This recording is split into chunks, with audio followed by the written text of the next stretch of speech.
நெறி 9வது பாடல் வெளியோர் குரல் என்ற தலைப்பிலே இணைந்து கொண்டிருந்தார். பாருங்களைய அக்கோலத்திலிருந்து கவிஞரும் எழுத்தாளரும் பட்டிமன்ற பேச்சாளரும் தமிழருவி வானொலியின் செந்தமிழ் தேனி விருது பெற்றவருமான என் ஜெகநாதன் ஐயா அவர்கள் உத்திரமேரூரிலிருந்து இணைகின்றார். வாருங்கள். தமிழே அமுதே வருவாய் நிறைவாய் தருவாய்.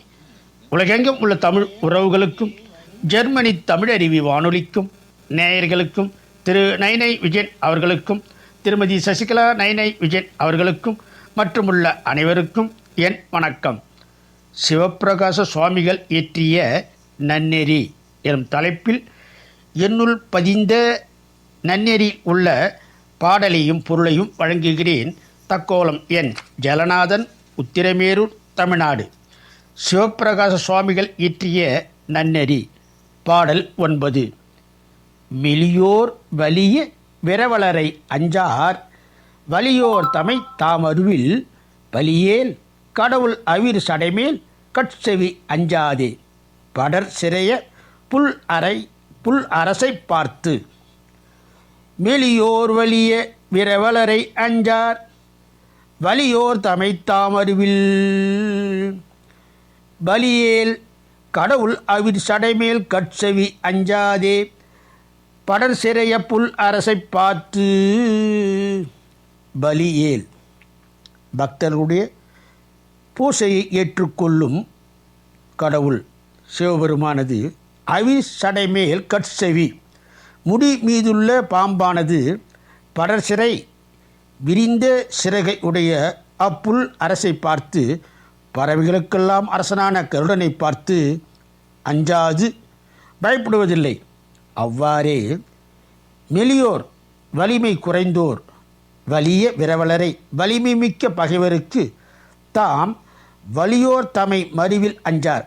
தாம் அவரை காட்டிலும் வலிமை மிக்கவரை சேர்ந்தால் பயப்பட மாட்டார். அதாவது சிவபெருமான் முடிமீதுள்ள பாம்பானது பறவைகளுக்கெல்லாம் அரசனான கருடனை பார்த்து பயப்படுவதில்லை.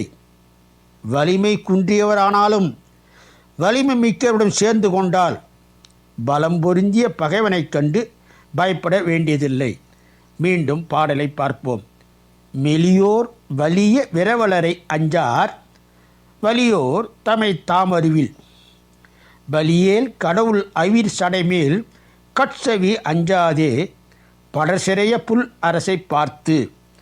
இத்துடன் இன்று நிறைவு செய்து தொடர்ந்து வரும் நாட்களில் நன்னெறியில் உள்ள பாடலையும் பொருளையும் பார்ப்போம். வாய்ப்பளித்த ஜெர்மனி தமிழருவி வானொலிக்கு நன்றி, வணக்கம். தக்கோலம் என் ஜெகநாதன், உத்திரமேரூர், தமிழ்நாடு, சங்கத்தமிழ் இலக்கிய பூங்கா. ஆம், நன்னெறி 9வது பாடலோடு இணைந்திருந்தவர் தக்கோலத்திலிருந்து கவிஞரும் எழுத்தாளரும் தமிழருவி வானொலியின் செந்தமிழ் தேனியுமான என் ஜெகநாதன் ஐயா அவர்கள் உத்திரமேரூரிலிருந்து. நன்றிகளையா மீண்டும் மீண்டும் இணைந்து சிறப்பியுங்கள். நன்றி, வணக்கம்.